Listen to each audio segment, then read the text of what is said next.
ভয়ঙ্কর রিপোর্ট, শেষ ভোটে খেলে দিল কমিশন, শোনা যাচ্ছে বিদায় ঘণ্টা।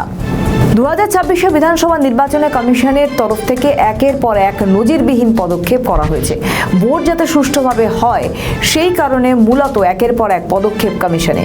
প্রথম দফার ভোট শান্তিপূর্ণভাবে হলেও দ্বিতীয় দফার ভোটের আগে দেখা গেছে দিকে দিকে অশান্তির ছবি।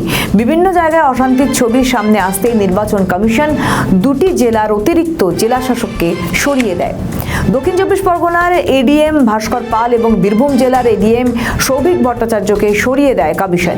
নির্বাচন কমিশনের বিজ্ঞপ্তি থেকে জানা গিয়েছে তারা ভোট সংক্রান্ত কোনো কাজ করতে পারবেন না। দক্ষিণ চব্বিশ পরগনার এডিএম হিসেবে দায়িত্ব সামলাচ্ছিলেন ভাস্কর পাল, বীরভূমের এডিএম এর দায়িত্বে ছিলেন সৌভিক ভট্টাচার্য।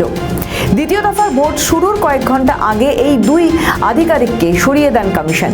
তাদেরকে যেসব কাজের দায়িত্ব দেওয়া হয়েছিল সবগুলো থেকে সরিয়ে অন্য দায়িত্ব দেওয়া হয়েছে তাদের।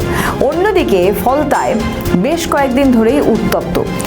নির্বাচন কমিশনের এবারের বাড়তি নজর ছিল ফলতার দিকেও। বীরভূম, দক্ষিণ চব্বিশ পরগনার মতো ফলতার বিডিও সৌরভ হাজরাকেও সরিয়ে দেওয়া হয়েছে। তার বিরুদ্ধে পুলিশ পর্যবেক্ষক অজয় পাল শর্মার সঙ্গে সহযোগিতা না করা অভিযোগ উঠেছে। তবে তাকে পুরুলিয়ায় পাঠানো হয়েছে। সাংবাদিক বৈঠক করে সিইও মনোজ কুমার আগরওয়াল বলেছিলেন যে কেউ কোনো ক্ষতি করতে পারবে না। পাশাপাশি রাজ্যের আইন শৃঙ্খলা ও ভোটারদের নিরাপত্তা নিশ্চিত করতে কড়া বার্তা দিয়েছেন মুখ্য নির্বাচনী আধিকারিক মনোজ আগরওয়াল।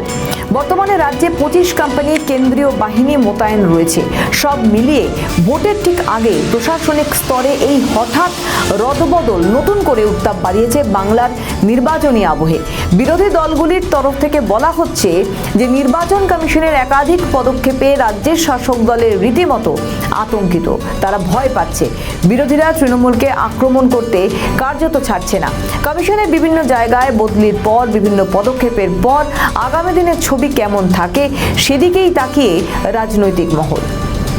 আমাদের ভিডিও ভালো লাগলে লাইক ও শেয়ার করুন, কমেন্ট সেকশনে আপনাদের মতামত জানান। আরও ভিডিও পেতে আমাদের চ্যানেলটিকে সাবস্ক্রাইব করুন এবং প্রতি মুহূর্তে খবরের আপডেট পেতে প্রেস করুন বেল আইকন।